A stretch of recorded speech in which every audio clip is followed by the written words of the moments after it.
মকবুল সাহেব ওনার এলাকার এমপি, তার ছেলে হলো ওনার এলাকায় যে পৌরসভার চেয়ারম্যান ছিল সেখান থেকে পদত্যাগ করছে, করে সে উপজেলা নমিনেশন নিছে।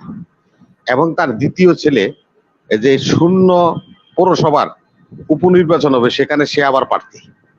দেখেন আপনার শ্রেণী বিন্যাসটা কেন আমি বললাম, এটা আমি বাস্তবটা বুঝাইলাম।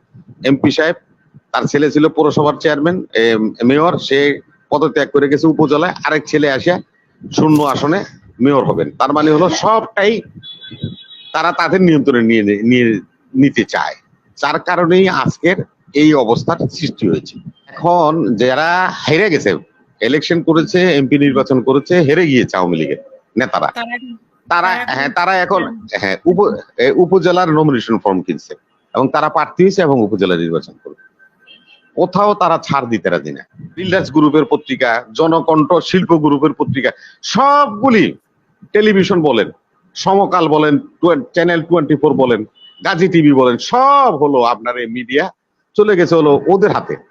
যার কারণে এরা সমাজের এই যে নিগৃহীত বঞ্চিত মানুষগুলির কথা বলে না, তারা সেখানে আসে না। আসন্ন যে উপজেলা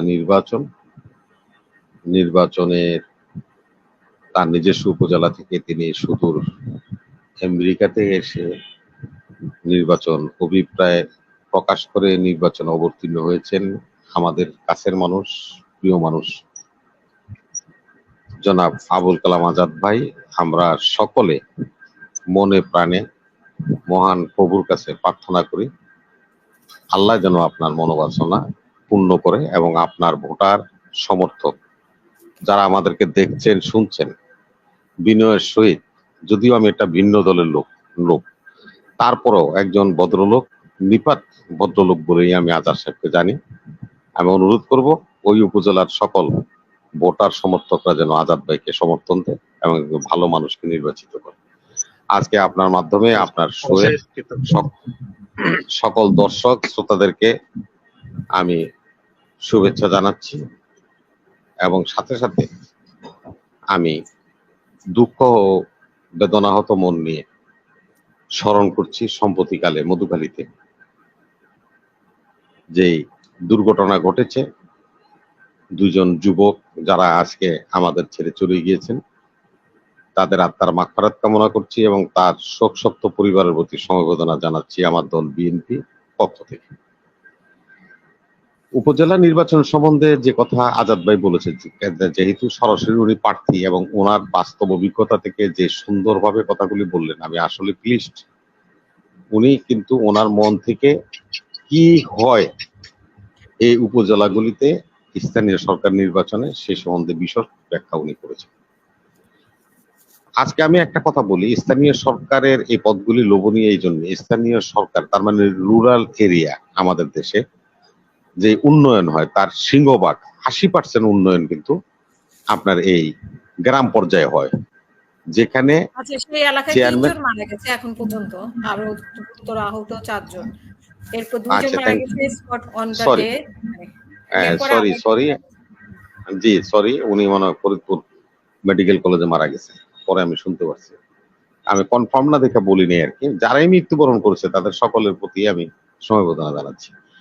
আজকে যে আজাদ ভাই যে কথাটা বলছে, আমি বলছি যে এই জন্যই যে আমাদের দেশের উন্নয়নের 80%টা উন্নয়ন হয় রুরাল এরিয়াতে, যেখানে আমাদের গ্রাম এবং আমাদের ইউনিয়ন বা এই লেভেল, আর 20% ডেভেলপমেন্ট শহর কেন্দ্রিক হয়। তো এখানে যে কথা আজাদ ভাই বলছে যে এখানে লোভ আছে, লালসা আছে, এই সমস্তকে চরিতার্থ করার জন্য কিছু শ্রেণীর লোকজন আছেন যারা অযৌক্তিক এবং অগণতান্ত্রিক ভাবে তাদের এই সমস্ত ইনস্টিটিউশন গুলিকে ধরে রাখার জন্য উপর লেভেল থেকে নিচে পর্যন্ত সব জায়গায় আমি এবং আমার ডামি থাকবে, বা আমি থাকবো, স্বামী থাকবে, ডামি থাকবে, এই যে তাদের একটা মন মানসিকতা, স্তর ওয়াইজ তারা এটা করে থাকে, যার কারণে তাদের ক্ষমতাকে সুসংহত করার জন্য মন্ত্রী বলেন, এমপি বলেন, তারা পরবর্তীতে তাদের নির্বাচনের চিন্তা ভাবনা করে এই সমস্ত জায়গাগুলিকে তারা দখল করে তাদের মতের লোকদেরকে ওখানে তারা প্রোভাইড করে এবং তাদের মাধ্যমে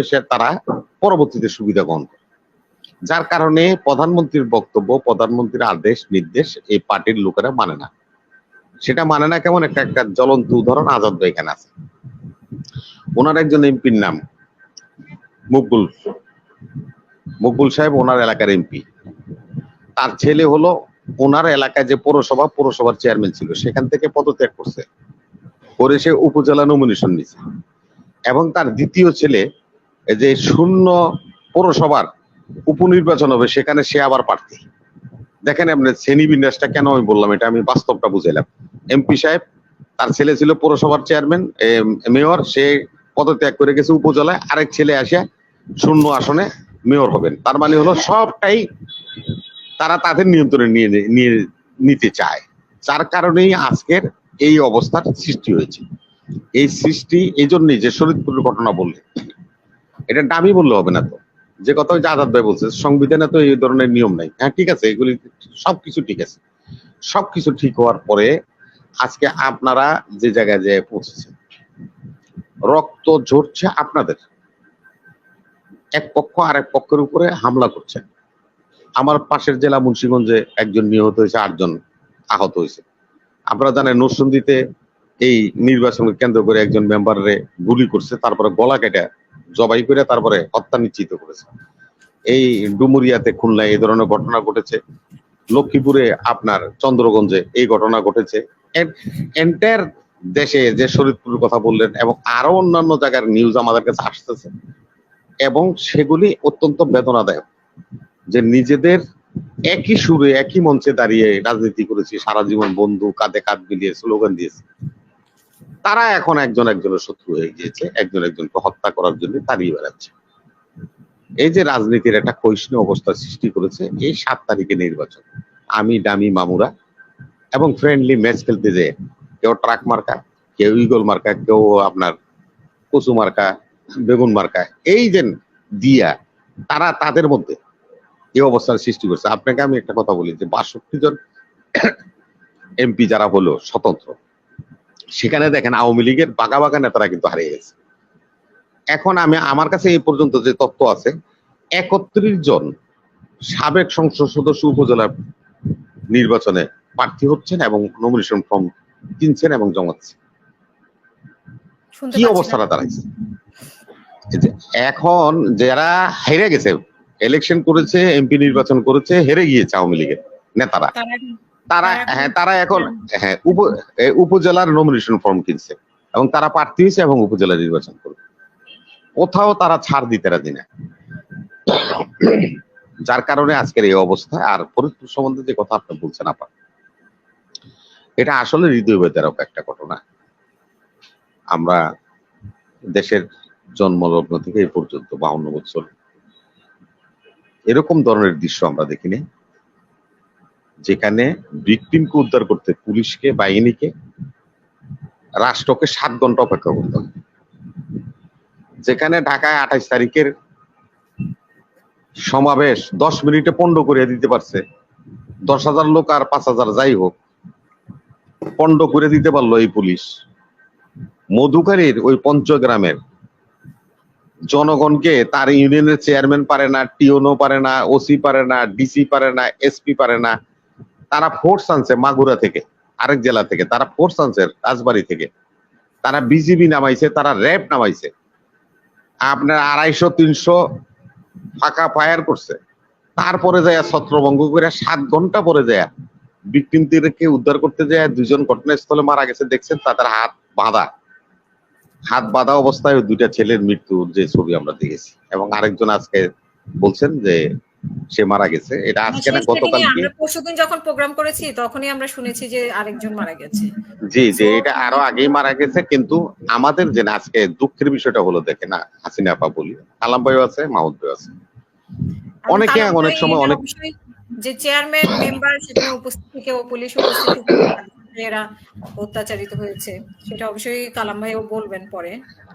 জি না বলবে, আমি এই কথাটা সূত্রটাই জন্য দিলাম যে কালাম ভাইও আছেন, মাহমুদ ভাইও আছেন।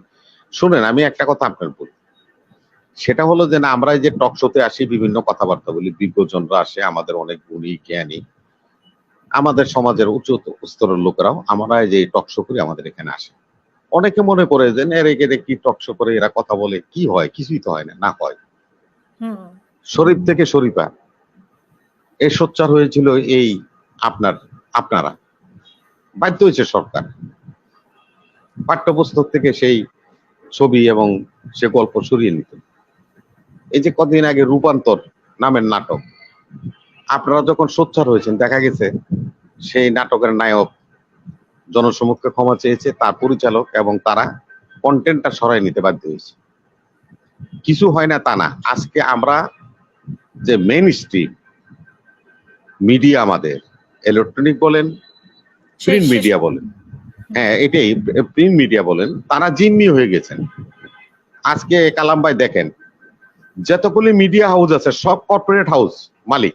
দেন বসুন্ধরার পত্রিকা, যমুনার পত্রিকা, আপনার এই বিল্ডার্স গ্রুপের পত্রিকা, জনকণ্ঠ শিল্প গ্রুপের পত্রিকা, সবগুলি টেলিভিশন বলেন, সমকাল বলেন, চ্যানেল 24 বলেন, গাজী টিভি বলেন, সব হলো আপনার এই মিডিয়া চলে গেছে হলো ওদের হাতে।